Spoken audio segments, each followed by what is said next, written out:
The title of the message is Faith in the Face of an Existential Crisis. Let's say that together.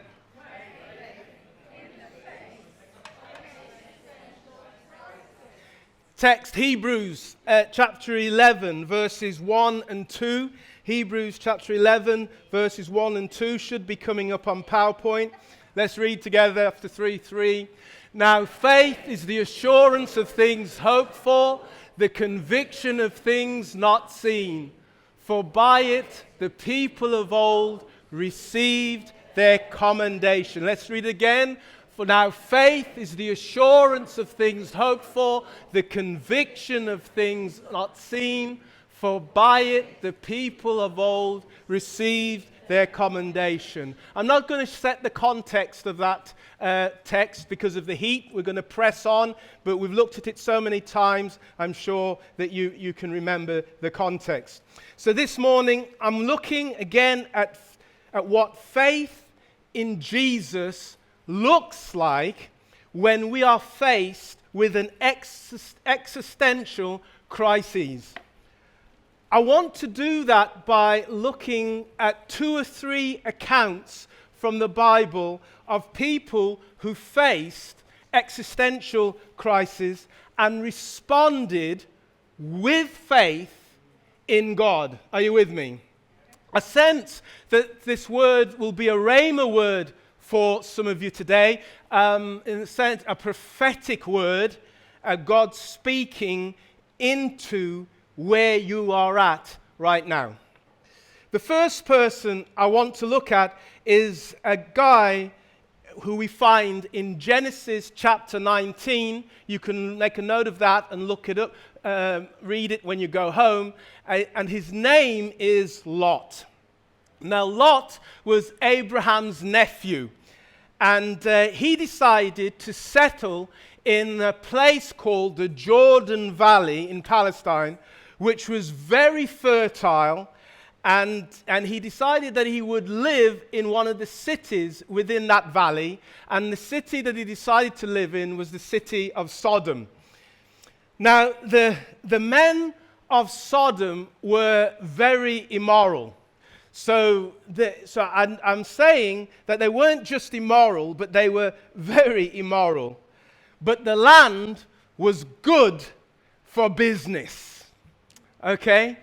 And so he decided that he'd settle there. One day, 2 angels appear to him. And they walk in through the gates of Sodom, and they see Lot in the gate, seated in the gate. Now, the Bible tells us that when people were seated, when men were seated in the gate, it was because they were good business people, successful in business. They were respected people of the community, and so therefore they were elevated. People would go to them with problems, go to them for direction, go to them for wisdom, and bring issues to them to actually have them discern what is right and wrong. And so, in other words, Lot had become a judge. All right? He had become a judge in this city. So he wasn't just a businessman. He wasn't just living there. He had been elevated in the city and had become an important person, and he'd become a judge. Now, he invites the angels to stay at his house. Hospitality is really important in those days. And it was rude not to open your home to traveling visitors. And so he invites them into his house and to stay in his house. Now, the men of the city are very moral. And they hear that he's got some visitors. And so the men of the city gather, and they start banging on the door, and they're saying to him, "We want those visitors that you've got to come out. We want to have sex with them. We want to rape them." Because they were into the practice of homosexuality in a massive way. And so we want these guys. We want this. And Lot was saying, no, it's not right that you do that. You behave in that way. And they suddenly turned to Lot and said, who do you think you are? You Johnny-come-lately, coming telling us how to behave.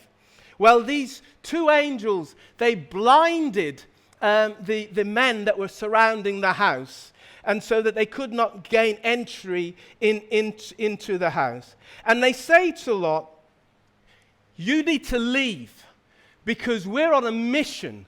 We've been commanded to come here by God to destroy this city of Sodom and Gomorrah because of all the sexual immorality that is prevailing in this. God has had enough. He wants to destroy it. You need to leave. And they say to him, you need to get your son-in-laws to be, and you need to gather up your family and your friends and take them with you. We're going to allow you to take whoever you want with you. And so Lot senses that they are speaking on behalf of God and that they are messengers of God, says to his son-in-laws who are from those cities, say, you need to follow me now. We need to leave because God is going to destroy this place. And they started laughing because they thought he was joking. What? God coming, destroying this place? Your God doing that? You're a loony. You're off your head. You're off your rocker. Look at us. We're wealthy. We're prosperous. We're having a good time. We do what we want. You know, no one has messed with us in the past, and no one's going to mess with us now. You're having a joke, aren't you? And so they refuse to go. And so the angels take hold of him, his wife, and his daughter to lead them out. So they grab hold of his Lot. They grab over his daughters. They grab over his wife and to lead them out. And Lot hesitates. He's lingering.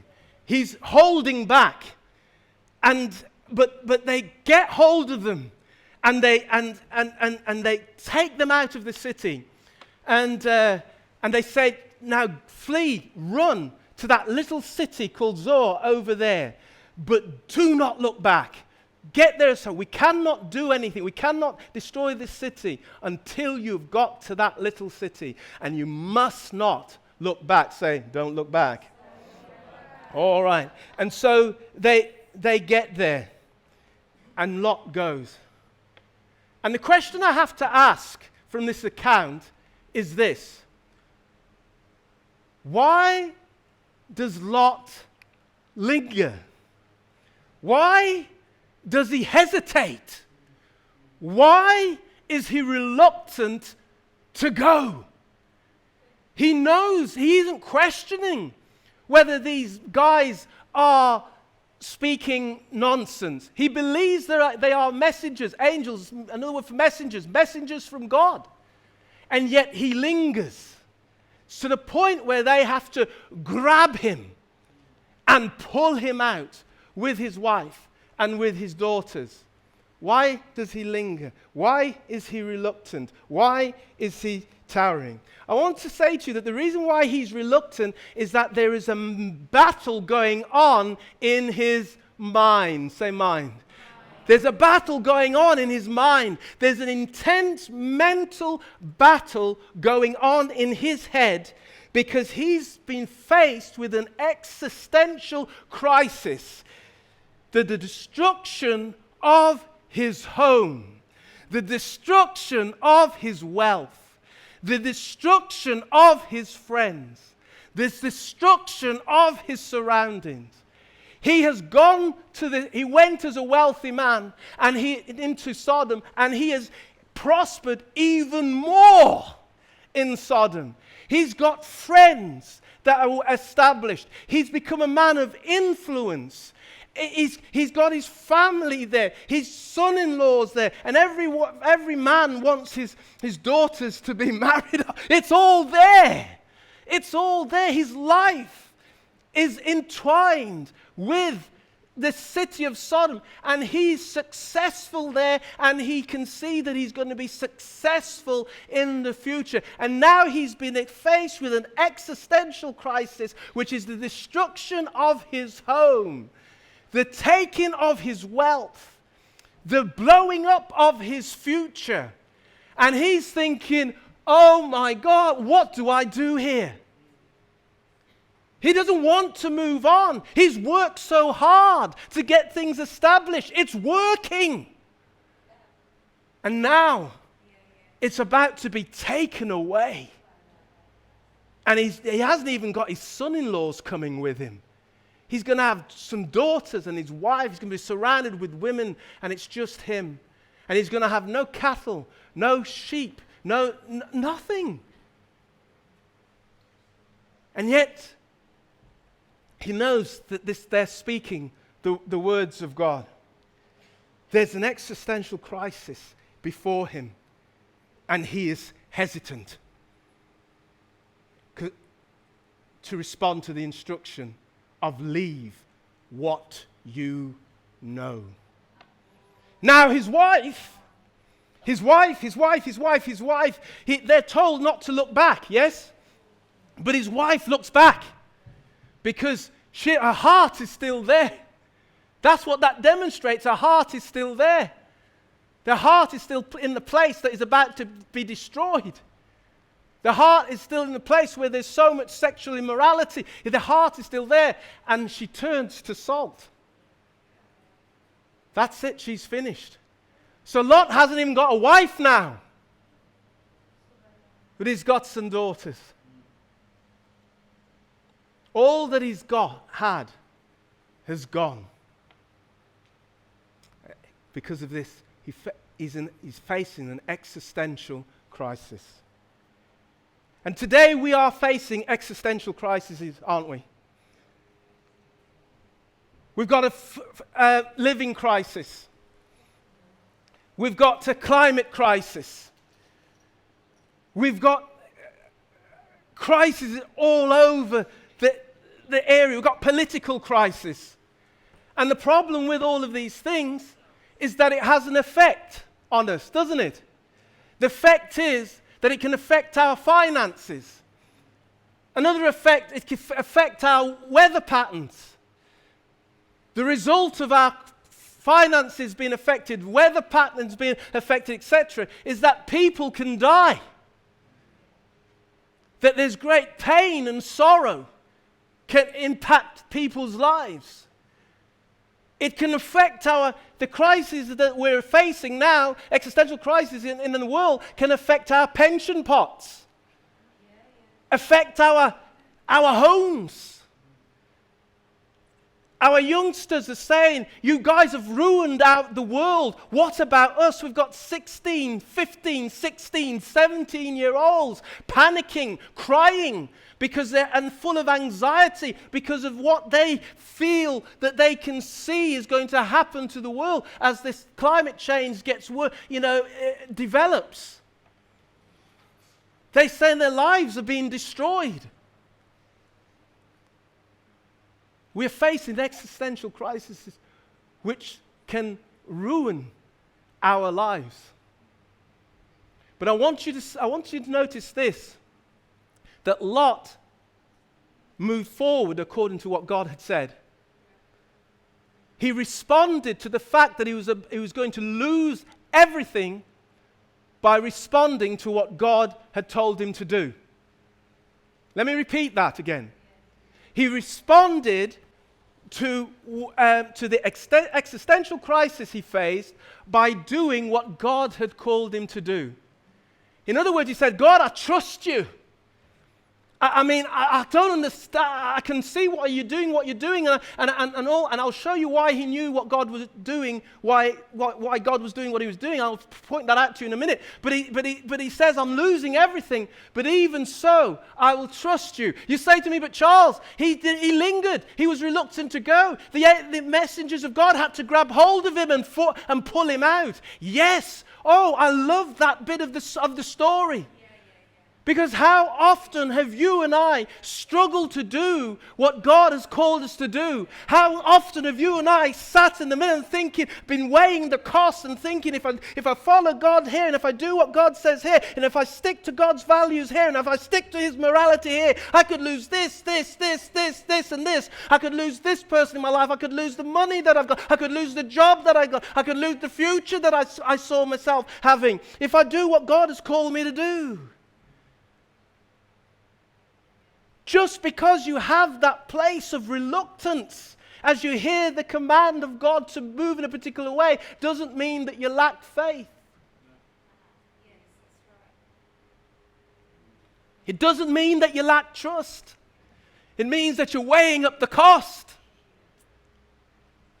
And sometimes in weighing up the cost, we can get lost in weighing up the cost. And God knows what we're like, that we're just dust, Michelle. That we're fragile. And so the God who is omnipotent, who's all-powerful, all-knowing, who's all-seeing, who's ever-present, unchanging, He's also the God who is immanent, the God who is with us, who's walking by us. And when we're reluctant, and when we're struggling, and when we're frightened, He'll grab us and help us along. He'll grab us and pull us along. He'll grab us and help us to do that which our mind finds so hard to do. Isn't He good? Isn't He wonderful? That's what He's like. That's what He's like. And some of you are facing an existential crisis right now. And I don't know what your existential crisis is. And you're thinking, but God says I need to hold to His values, I need to hold to His morality, I need to hold to His ways, I need to leave this and leave, etc. But I can't see how it will work out. God says, I know. Just hold on to me, and I will hold on to you. And I'll give you my strength to do what is right. That's His promise to you. That's His promise to you. Well, his wife refused to do that, you see. And so she was lost. But then what the heck was Lot doing there? I mean, he's a man of God. He knows God. He's encountered God. He's seen God do things. He's heard his uncle speak about the power of God. What the heck is he doing living in an immoral city? What is he doing there? Let's turn to 2 Peter chapter 2, verses 7 to 10. And it'll come up on PowerPoint right now. Here we go. Let's read to this. This is about Lot. And it says, after 3, and if he rescued righteous Lot, greatly distressed by the sensual conduct of the wicked, for as that righteous man lived among them day after day, he was tormenting his righteous soul over their lawless deeds that he saw and heard. Let's stop there. So he didn't like what he saw. He didn't like what he was hearing. He didn't like the immorality that he was faced by the people was put in his face every day by the people of Sodom. Okay? But he was there because it was good business. But he was in the wrong place. Because it did not stay good business.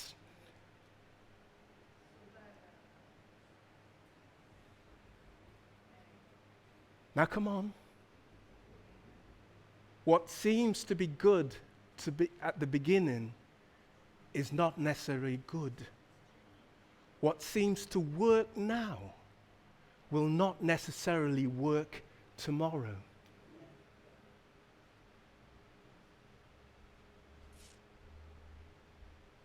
We've got to think long-term, people. We've got to think holistically. All right? We've got to think with eternity in mind. And so that means that sometimes we have to say no to what seems to be apparently right so that we can come into that which is really good and which is really right. And so that is what happened. God took Lot out, and Lot followed, although he needed some help. Some of you are involved where you are now it seems good, and it seems like it's working, and it makes sense, but it's a Sodom, and it's a Gomorrah. And God is going to take you out of it. And this existential crisis that you are experiencing in your life now will serve you to take you into what God has for you. Take you into what God has for you, which is of true worth, which is of eternal value, which is holistic, and which will be a blessing in your life. Do not fear the existential crisis that is before you, but look at it with faith and say, God, what are we doing in the face of this? Amen? Are you hearing me? Second point, second person I want to look at. Genesis 15, verses 1 to 2 is coming up on PowerPoint now. Let's read it together. Genesis chapter 15, verses 1 to 2. After 3, 3. After these things, the word of the Lord came to Abraham in a vision. Fear not, Abraham. I am your shield, and your reward shall be very great. But Abraham said, O Lord God, what will you give me? For I continue childless, and the heir of my house is Eliezer of Damascus. All right, who was Eliezer? Eliezer was the person who Abraham, who's later called Abraham, had appointed to look after his vast wealth. And I mean, his wealth was vast, okay? All his cattle, all his sheep, all his silver, all his gold, all his servants, male and female servants. Eliezer had the responsibility of managing this wealthy household. And because of that, he was in a place to inherit all of Abraham's wealth. Okay? He was on the scene before Isaac, and Isaac, who was Abraham's son, and so he was to inherit all of his wealth. When Abraham and Isaac came on the scene, he wasn't married, and so on until later on, and so Eliezer's in this funny position where his whole family is tied up with the wealth of Abraham. Before Isaac was on the scene, he was going to be responsible. He was going to inherit it all. One day, Eliezer is called in by Abraham. And Abraham says to him, I've got a son now. Remember what I've said about Eliezer's expectancy and what the plan was? Yes? He says, I've got a son. And what Eliezer's face would have been like, I do not know. And he said, but the thing is, he needs a wife. And I can imagine Eliezer's face. If he gets a wife, then he's going to have children, hopefully. And he's going to have... What's going to happen to me? What's going to happen to me, my future? Abraham says, I want you to swear to me something. He said, speak, master. He says, I want you to swear that you will go back to my clan and you will bring back a wife for my son. And if the woman's not willing to come, right, then fair enough. But you must not take Isaac back to my home country and my clan, okay? If she doesn't want to come, fair enough, that's it, you're free from doing this thing for me. But if she will come, please go and get her. And so I don't know how Eliezer felt there, but what we do know is this, that he goes on the journey. He goes back to Abraham's country, and when he enters Abraham's country, he sits at a well. Say the well. We've talked about wells before, haven't we? Wells are so important. Wells are where you come to drink, where you come to get refreshed, where you come to get renewed, where you come to get strengthened. Wells are the place where communities would gather. It was the fertile part of the town, center of the town. Wells were places where people would meet one another and get engaged to one another, and so on. All sorts happened at this life source. All right, Linda's thinking, can I form a well somewhere? And so, etc. I could see it written all over her face. Anyway, Linda will talk later. But the well, and haven't we said that the well very much, and regarding Christians, is the church, isn't it? Place where you get refreshed, where you get renewed, where you get to drink living water, and all sorts can happen at the well. Anyway, he's at the well. He's at this well. And he says to God, right, the first virgin lady that comes to the well, I'm going to ask her for a drink of water. And when I ask her for a drink of water, and she says, let me give water to your camels, then I know that this is the one. This is the one that you've appointed for Isaac, Abraham's son. Anyway, this woman comes along. And he looks at her from a distance, pretends he's helpless. He can't do anything. He can't lift the capstone off the well or whatever, etc. And she looks at him, thinks he's a helpless little man here, right? And do you want a drink? I don't know whether it's helpless. I'm jesting. But he says, do you want a drink? And he said, yes. And she said, I'll give you a drink. And she said, can I give a drink to your camels? And so on. And he knew then that she was the one that God had appointed. And so he put some jewelry on her. And she's probably thinking, what is going on? He's put jewelry on me and so on. And he says, where do you live? And who do you belong to? And she tells him where she lives and who she belongs to. And suddenly you realize it's of Abraham's clan. It's his family. Right, this got to be the person. And she takes him back to her home. And a brother comes out, and a brother sees him, and he sees the camels, he sees the wealth, the gifts that Abraham has sent, and so on, and he's impressed. And, come on in. And so he goes in, and Eliezer tells him the story that God has sent him to get a wife for Isaac, and this is the one it is to be. And so your brother says to her, and the mother says, are you willing to go? She says, yes, I'm willing to go. And so on. And so they set off. And Eliezer brings her back to Isaac, Abraham's son. And they are married. But before he brings her back, he leaves presents for the family, which he had been instructed to by Abraham. And he leaves with them silver and gold and ornaments. And they are blessed. I want to say to you that Eliezer faced an existential crisis. And his crisis is this, that he could see all his inheritance leaving him. He saw it leave when Isaac was born. He saw it leave when Abraham said, go get my son a wife. He saw it leaving. And this was massive, because we don't know how many children Eliezer had. We don't even know if he married.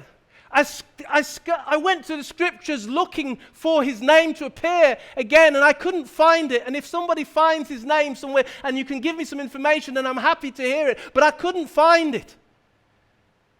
And I asked the question, what happened to this man who has lost his inheritance, thereby losing his future, thereby losing his hope? What has happened? What happened to him? Did he stay? Did his family stay serving Isaac, who it was all passed on to? Did he stay a servant to Abraham's family, to Isaac? Did his family stay with him? Or did Abraham give him a gift at the end and say, I'm about to die, here's a gift, off you go? We don't know. But this we do know, that in the face of this existential crisis, this guy, Eliezer, chooses loyalty to Abraham above his own well-being. He responds by faith, and his faith look in God, and his faith looks like this: loyalty to Abraham. And he says, I'll do what you've called me to do. In other words, he said, I will be an extension of you because it is right that I am, because you are my master. Are you getting this? And so that's how what his faith looks like. And in doing that, he's saying, I am trusting that God will take care of me. The God of Abraham will take care of me, will take care of my family, will take care of my descendants. I am lining up with this man of God. His name is Abraham, and I am going to be loyal to him no matter what. And I have a feeling that man became really blessed. My speculation is this: that he stayed in the household of Abraham, and that his children grew up in the household of Abraham. I have a sense that he chose to be a bondservant. In other words, he chose to stay there because he knew that Abraham was blessed, and that he wanted to be where the blessing of God would be. And so I speculate that his whole family stayed a part of the camp, the household of Abraham, because he knew that Abraham's family was fertile ground. And he knew that Abraham had been given promises that were beyond a clan, beyond a tribe, beyond a nation, beyond the world. And he wanted to be a part of that. Do we know the end story of him? No, we don't. It's not written. Ha! Why is it not written? Because sometimes when you experience an existential crisis, you will not know how it's going to work out. You will not know what the outcome will be. It's one thing knowing, well, this is difficult, but if I go through this, and I trust God, this and this is this and this and this is going to happen. I'll get a better house, I'll get a better job, I'll get a better this, I'll move to a nicer part of the world, etc. I can see the faith, the assurance of things hoped for, the conviction of things unseen. I can see it. So yes, I'll struggle now, but it's going to get better. But there's sometimes, ladies and gentlemen, when actually you cannot see what the outcome will be when you are following God in the face of an existential crisis. All you can see is this: that God is good, and he's good all the time, and he never lets anybody down or disappoint them. That's all you can see and all you know. And in the truth of that, you go forward and you enter an adventure, knowing that in the end it'll be good, because God is good. Wow. Well, third person, cracking on, aren't I? Here we go. Genesis 3, verse 39. You'll see this third person in Genesis chapter 39. Look it up when you go home. Read about him when you go home. Joseph is his name. Glenn's favorite person in Scripture, second only to Jesus. Joseph. And Joseph is sold into slavery by his brothers. And as he's in slavery, one day he's in servitude or slavitude or whatever. One day he's bought by a guy called Potiphar. Now, Potiphar is the captain of Pharaoh's army. Pharaoh led the was the great leader of the Egyptian empire. But Potiphar was a captain in his army. And he saw Joseph and thought, this Hebrew slave will work well for me, and so on. And so he bought Joseph. And Joseph begins to work as a slave within Potiphar's household. And Potiphar notices that everything he touched, he did well in. Every task that Potiphar gave him to do, he did well in it. And he succeeded in whatever Potiphar had called him to do. And Potiphar, the dominoes began to go in Potiphar's mind. And he thought, well, if this guy succeeds in small tasks that I ask him to do, and is successful, and therefore I'm doing well out of that, then why don't I just hand over my house to him? Hello, come on, are you getting this? Yes. All right, so he hands over the responsibility, the oversight of his house to this slave, Joseph. And Joseph begins to manage and administrate the household. Now, I just have to go back here. He would not have got that if he hadn't just been managing small things for the sake of his owner. Can you just hear that? For the sake of his owner, the person who he was responsible to. The guy was giving him, Potiphar was giving him small things to do, and he was doing them well, and he was succeeding. Yes? Yeah. All right. Then Potiphar goes on and says, right, you're doing so well, then it makes sense to me to let you manage my whole household, to administrate all my affairs. And he gives him the responsibility to do that. And guess what? Everything goes well. Joseph's successful because God is with him. Notice that. God is with him. God's with him when he's just doing a little thing, insignificant thing, which leads to a bigger thing. God is doing well because God is with him. God is doing with him. You see, Joseph's experiencing an existential crisis, is he not? Yeah? His life has been taken away from him. He's a slave. Yet he's working well in what he's been given to do as a slave. Oh, come on. Please. Please. Some of you are so struggling for success in something and a breakthrough in something, and you just got to realize that what God has placed in your hand, that's what you've got to work on. And if you work on that because God is with you, you will succeed. And the reason why he's not promoted you to something bigger is because maybe I would suggest, take it away and weigh it, you're not working on what he's given you with the right attitude. All right. So anyway, so here we go. And so he gives them his whole household. And so here we have, suddenly this slave is running this house. And it's a wealthy house. And Potiphar isn't even bothering him. He's leaving. Any questions? See Joseph? What does Joseph say? Have you talked to Joseph about it? Yeah, but you're the owner of it. I don't care. What does Joseph say? You see, Joseph became an extension of Potiphar.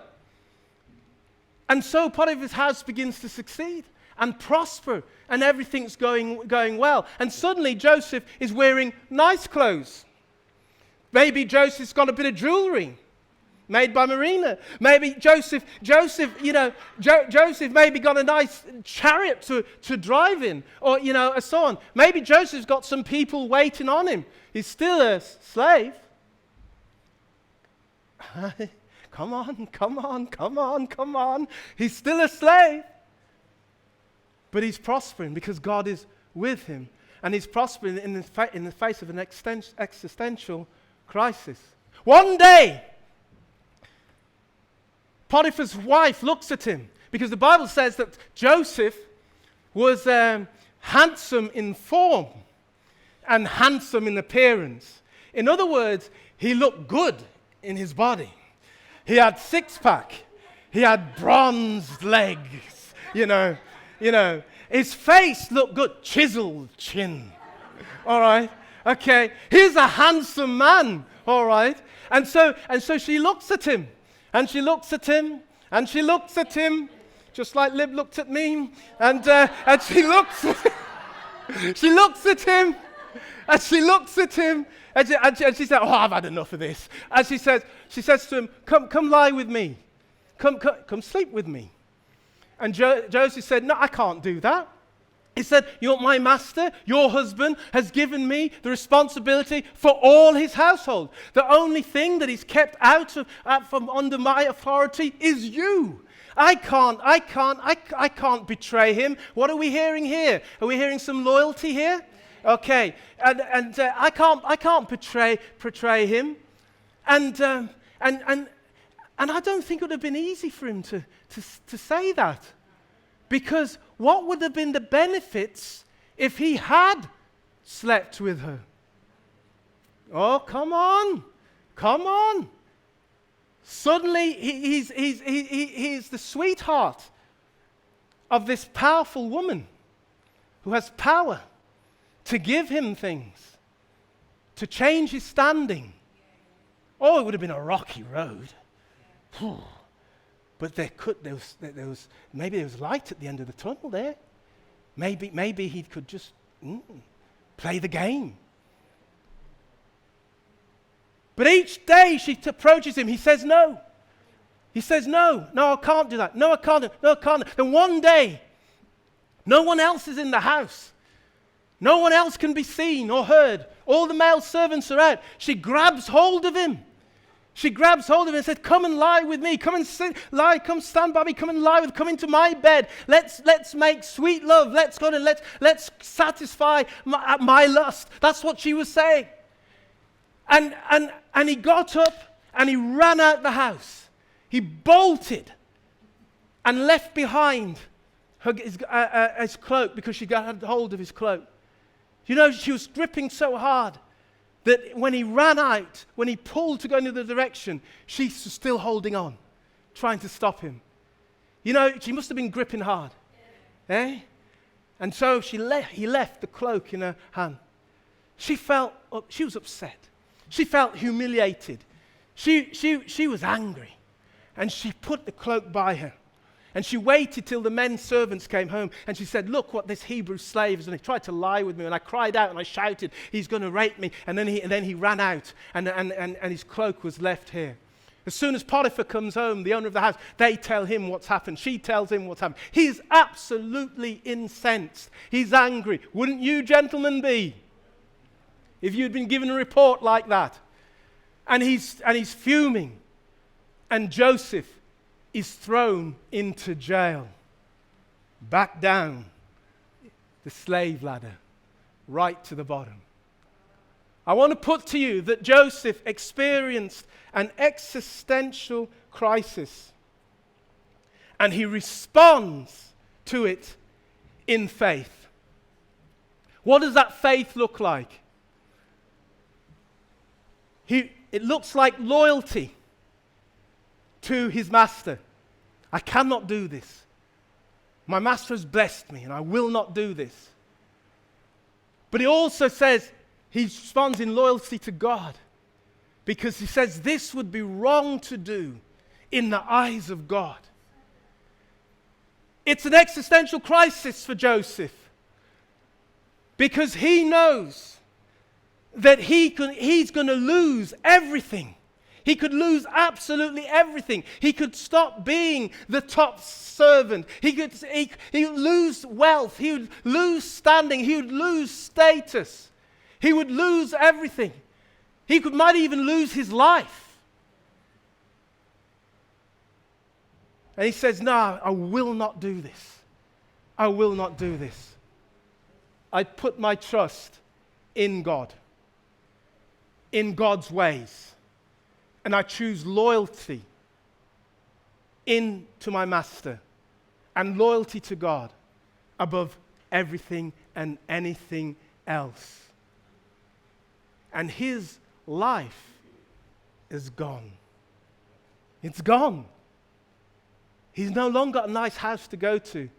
He's no longer got people to instruct. He's no longer got things to administrate and manage. He hasn't got anything now. He's in a cold, dark jail with other people, mocking him for his fall from grace. Is that not an existential crisis? But,